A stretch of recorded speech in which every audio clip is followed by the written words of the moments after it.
আস্তে আস্তে ফুলটা একটু পরে নিয়ে থামো। দাঁড়াও, এত কথা বলো না তোমরা, সামনে বসে এত কথা বলো না, আস্তে। গয়ায় পিন্ডি দিতে যাচ্ছি মানে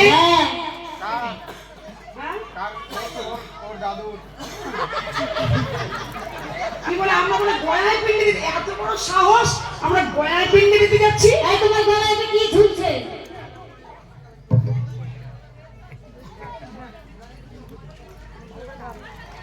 ভালো করে দরজানে দেখতে পাই সবাই, না দেখতে পাই না। ও ওটা কি গো? এটা উল্টো হয়ে গেছিল, সত্যিটা একটু বুঝতে পারলে একটু ঘাট ধাক্কা দিয়ে মন্দির থেকে বের করে দিত। এটা কি বলো তো? দেখে তো মনে হচ্ছে গাছ কাটা দড়ি। এটা আমার কইতে, এই যে ভগবতের ব্রাহ্মণের কয় গুণ থাকে বলো তো? 18 গুণ। 9 গুণ। 9 গুণ, 9 গুণ। ও ওই যে কত মোটা? আর আমার এটা মোটা কেন বলি শোনো? কেন? এতে আছে অনন্ত গুণ, গুণের শেষ নাই। এই শোনো, তোমরা পিছু হতে দেখো না, আমরা শুভ কাজে চলেছি। কত চল চল ভাই চল। ব্রাহ্মণ পূজায় চলি না।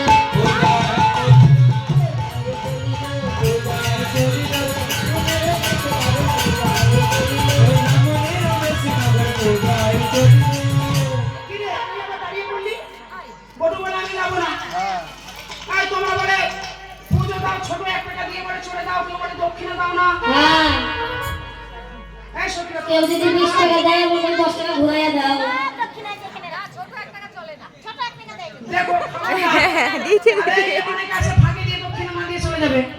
দক্ষিণে সবাই কিন্তু দেবে, কিন্তু দক্ষিণে দেন আমি পূজা দিতে যাবো না। ভাই এইবার চলেছে এই যে লইয়া পুঁথি হইয়া পুঁথি আইনা দেবের ঘরে, লইয়া পুঁথি লইয়া পুঁথি আইলা দেবের ঘরে। পূজা সেবা দেখি দিবে মন সংসার করে, পূজা সেবা দেখি দিবে মন সংসার করে। কত বলে খাবো খাবো, কত বলে খাবো খাবো, ভক্ত ধরে ধরে না গো, ভক্ত ধরে ধরে না গো, ভক্ত ধরে খাবো খাবো। বাতাসা খাওয়া যাবে না, নাড়ু আছে, নাড়ু আছে। এই তো এই যে দুধের স্বর আছে এখানে। যদি পুজো দেওয়ার আগে যদি খাই খাই করে সবজিটা রাগ করবো না? হ্যাঁ মন্দির থেকে বের করে দেব। খুব সাবধান, আস্তে। মন্দির এখন এসে গেছি। হ্যাঁ রাধে। বাহ, নাও, ছাতু তো বন্ধ হচ্ছে। তোমার লাঠি দাও। হ্যাঁ, ঠিক যত্ন করে রেখে দিও। এইবারে কি হলো? এইবারে ব্রাহ্মণ এসেছে, সখীরা তাড়াতাড়ি করে ব্রাহ্মণের চরণ ধৌত করে দিল।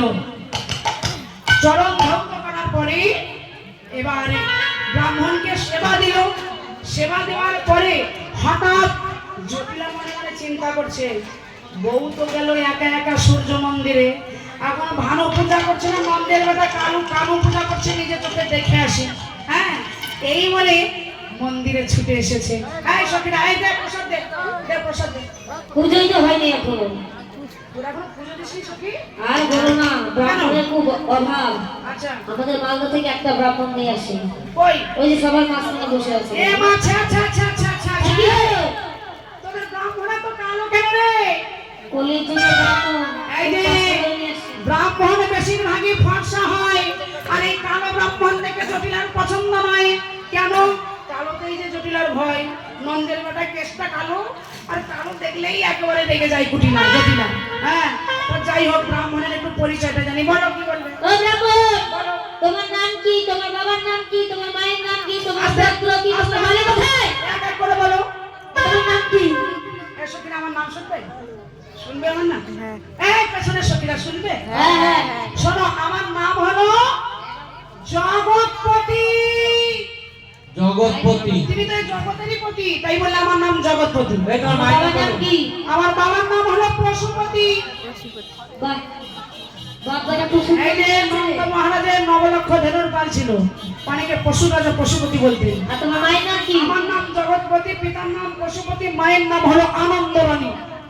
কেন? মা তো আমায় আনন্দ করেই বলে তুলে নেয়, তাই কথাটা ঘুরে বলে নন্দরানী, না বলে বললে আনন্দরানী। তোমার গোত্র কি? আমার গোত্র হলো জগৎ মঙ্গল গোত্র। আর বাড়ি? আমার বাড়ি হলো ভক্তের বাড়ি। ও ব্রাহ্মণ, বলো। এবার পূজা সবাই বসে তাহলে। আচ্ছা ঠিক আছে ব্রাহ্মণ এবার ফিরিয়ে পুরীরা রইলো। এক কোণে চুপটি করে লুকিয়ে রইলো আর ব্রাহ্মণ মন্ত্র বলতে আরম্ভ করে দিল। সখীরা মাথায় ঘোমটা দিয়ে নাও, যার যা মনের বাসনা সূর্যদেবের কাছে জানাও। এইবারে সূর্য পূজা আরম্ভ হবে।